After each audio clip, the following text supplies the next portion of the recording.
Berdirinya kami di sini ingin mempresentasikan tentang konsep garap yang telah kami buat mengenai Hari Raya Kreasi Menjulang Emas dari Provinsi Kalimantan Barat diajukan sebagai salah satu syarat ulangan Harian Seni Budaya. Di sini sebelumnya kami akan memperkenalkan diri. Nama saya Meriam Tafia. Saya Rina. Nama saya Aswa Suara. Nama saya Nida Ulma Satasyahan. Saya Karisma Rahmawati Lubis. Saya Nurul Hidayah. Saya Baiklah, saya akan memberikan gambaran tentang daftar isi dari Kosegara kami. Yang pertama terdapat halaman judul atau cover, kemudian terdapat kata pengantar, kemudian terdapat daftar isi, kemudian terdapat bab 1 yang menjelaskan tentang pendahuluan, yang kedua kemudian terdapat bab 2 mengenai pembahasan, dan yang ketiga terdapat bab 3 yaitu penutup serta lampiran. Baiklah, penjelasan akan dimulai dari saya, yaitu bab pertama mengenai pendahuluan. Yang pertama, latar belakang. Tari tradisional adalah tata cara dalam menari atau penyelenggaraan tari yang dilakukan oleh suatu komunitas etnis tertentu di dalam suatu dari satu generasi ke generasi selanjutnya. Menari adalah ungkapan gerak secara emosional dengan pola gerak yang ekspresif dan komunikatif. Menari dapat menyehatkan tubuh karena menari merupakan salah satu dari aktivitas yang mengandalkan kelincahan, daya tahan tubuh, kelenturan, dan gerak. Tari tradisional merupakan salah satu dari budaya yang ada di Indonesia yang harus kita jaga dan kita perkenalkan sejak dini. Tarian ini memiliki nilai-nilai tersendiri. Tari dalam kehidupan masyarakat digunakan sebagai pengiring upacara adat dan pertunjukan serta ritual tertentu. Setiap daerah di Indonesia memiliki ciri budaya yang berbeda-beda. Kita ambil contoh saja Pulau Kalimantan, di mana pulau ini diwakilkan oleh wilayah-wilayah yang terdiri atas utara, selatan, barat, dan timur. Katambuk dan Kalampat sebagai ciri musiknya, Mamanda sebagai ciri teaternya, Rambat sebagai ciri seni rupanya, dan yang terakhir Tari Dayak sebagai ciri seni tarinya. Kemudian yang kedua yaitu rumusan masalah. Rumusan masalahnya yaitu apakah terdapat kesamaan antara fungsi dengan nilai-nilai terkandung di setiap tarian tradisional di Indonesia. Kemudian yang ketiga fungsi dari penulisan. Fungsi dari penulisan ini yaitu untuk mengetahui kesamaan dari fungsi dan nilai-nilai yang terkandung dalam tari tradisional. Kemudian yang keempat yaitu manfaat dari penulisan. Manfaat dari penulisan di sini kami membaginya menjadi dua. Yang pertama manfaat secara teoritis dan yang pertama secara teoritis dan yang kedua secara praktis. Secara teoritis diharapkan dapat menambah ilmu pengetahuan apalagi dalam bidang tari tradisional dengan tema nilai-nilai budaya yang sama. Kemudian yang kedua secara praktis di sini dibagi menjadi 3. Yang pertama bagi penulis yaitu kami sendiri, yaitu diharapkan akan dapat menambah ilmu pengetahuan dan pengalaman mengenai tari tradisional. Yang kedua, bagi masyarakat yaitu diharapkan dapat memberikan informasi secara detail mengenai tari tradisional beserta nilai-nilai yang terkandung di dalamnya. Kemudian yang ketiga, bagi peneliti lain diharapkan ini dapat dijadikan sebagai referensi bagi penelitian yang akan dilakukan selanjutnya dalam bidang tari tradisional serta nilai-nilai yang terkandung di dalamnya. Kemudian akan dijelaskan oleh Rina mengenai bab 2 mengenai pembahasan, yaitu pengenalan Provinsi Kalimantan Barat. Kalimantan Barat yang sering kita singkat dengan Kalbar adalah wilayah yang terletak di Kepulauan Kalimantan dengan ibu kota Pontianak. Luas wilayah Kalimantan Barat adalah 146.807 km persegi atau 7,53% luas Indonesia. Sehingga Kalimantan Barat ini menjadi wilayah luas keempat setelah Papua, Kalimantan Tengah, dan Kalimantan Timur. Kalimantan Barat sering dijuluki dengan 1000 sungai karena letak geografis mereka yang mempunyai ratusan sungai, baik sungai besar maupun sungai kecil yang sering dilayari. Bagian darat Kalimantan Barat berbatasan langsung dengan negara Sarawak, yaitu Malaysia. Sebagian kecil wilayah Kalimantan Barat adalah perairan laut, tetapi Kalimantan Barat memiliki puluhan pulau, baik itu besar maupun kecil, yang sebagiannya tidak berpenghuni, tersebar panjang dari Selat Karimata dan Laut Natuna, yang berbatasan langsung dengan Kepulauan Riau. Penduduk yang ada di Kalimantan Barat sebanyak 5.1.664 jiwa atau 1,88% penduduk Indonesia. Selanjutnya akan dijelaskan oleh Najwa Susanti. B. Pengertian tari Dayak khas Kalimantan Barat. Tari Dayak adalah kesenian tari tradisional masyarakat Dayak. Masyarakat Dayak yang berhubungan dengan latar belakang budaya Dayak yang masih terpelihara di antara suku Dayak secara utuh. Dayak merupakan sebutan bagi penduduk asli Pulau Kalimantan.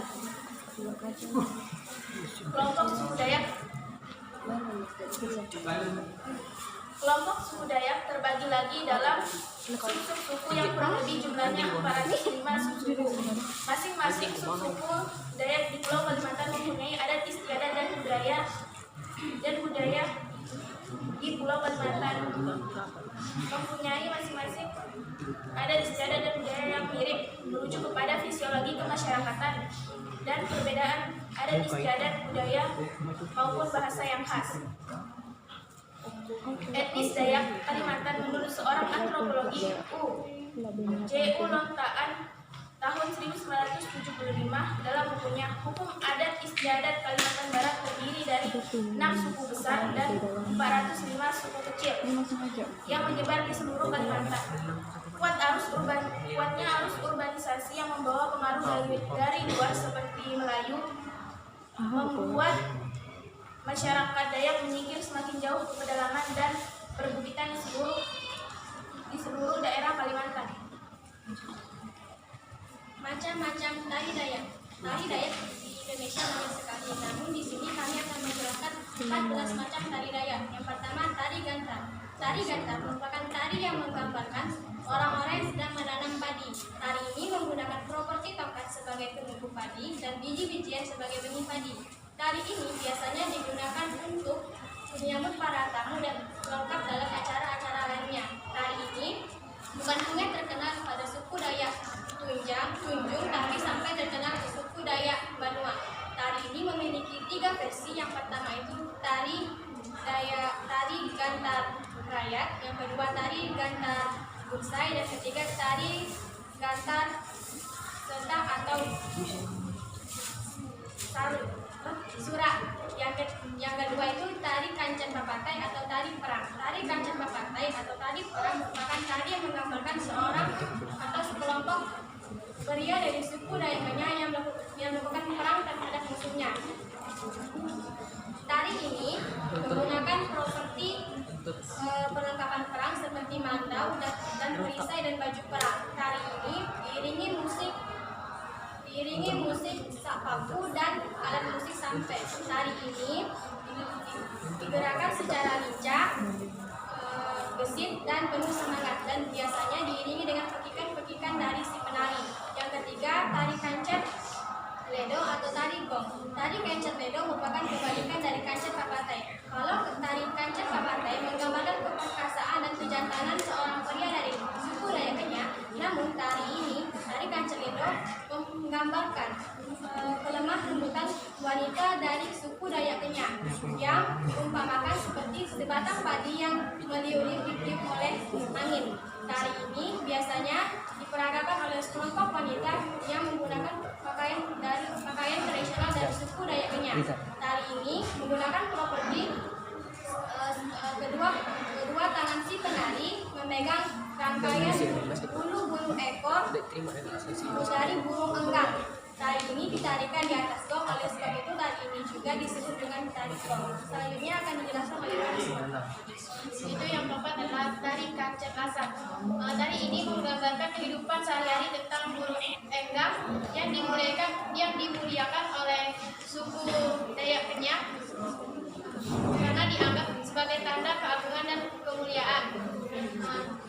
Tarian ini ditarikan oleh satu orang wanita dari suku Dayak Kenyak yang gerakannya dan posisinya sama dengan tari kancet ledo. Yang kelima adalah tari Dayak. Tari ini merupakan tarian para gadis suku Dayak Kenyak yang diiringi dengan nyanyian lagu iringan elengan. Yang keenam adalah tari udok. Tari udok ini lebih erat hubungannya ke upacara adat dari suku kelompok suku Dayak Bahau dan Ondang. Tarian ini menggunakan topeng kayu yang menyerupai binatang buas dan menggunakan daun pisang atau daun kelapa sebagai penutup tubuh penari. Selanjutnya akan dilakukan oleh Yang ketujuh, tari Udok Kita. Tari Udok Kita adalah tarian yang berasal dari suku Dayak Kenyak. Prinsip tarian ini hampir sama dengan prinsip tarian yang berasal dari suku Dayak Bahau dan suku Dayak Kenyak, yakni sebagai sarana upacara tahunan dan sebagai sarana ucapan terima kasih kepada dewa atas hasil yang melimpah. Yang kedelapan, tarian serupai. Tarian serupai adalah tarian yang berasal dari suku Dayak Kuang, yakni sebagai penolak bala dan sebagai obat untuk orang yang terkena gigitan anjing gila. Yang kesembilan, tarian Wilian Bawo. Tarian Wilian Bawo berfungsi sebagai pengobat mencegah penyakit, nazar dan sebagainya. Selanjutnya adalah dari garis dari suku Dayak yang pada dasarnya tari ini jumlahnya yang tak pasti. Biasanya didasari pada jumlah 10 hingga 20 orang. Tari ini diciptakan oleh seorang selera orang atas kelahiran cucunya. Kemudian yang ke-13 ada tari kerantau. Tari kerantau ini merupakan tari kematian yang menggunakan alat berupa penumbuk padi yang ditumbuhkan di daerah datar sehingga menghasilkan suku nada. Kemudian yang ke-14 ada tari Baraga Bagantar. Tari Baraga Bagantar pada awalnya tari ini merupakan tari liar yang berfungsi untuk merawat bayi. Kemudian seiring berkembangnya zaman, tari ini akhirnya menjadi salah satu tari dari suku Dayak yaitu di daerah Bengong. Peranannya mengenai tari Dayak ialah pada awalnya tari ini dibuat sebagai tari upacara yang telah diketahui tempat, waktu dan pakaian serta musiknya yaitu berasal dari leluhur mereka sendiri. Tetapi seiring dengan perkembangannya zaman, pada akhirnya tari ini merupakan tari yang berfungsi untuk sebagai pertunjukan atau menghibur masyarakat setempat. Kemudian mengenai tari Dayak Mendulang Emas, mengenai tari Dayak Mendulang Emas ini yaitu perpaduan antara musik Dayak yang dipadukan dengan musik zaman sekarang tanpa menghilangkannya unsur tradisional. Alasan kami memilih tari ini karena gerakan dan musiknya yang sangat indah.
Putri.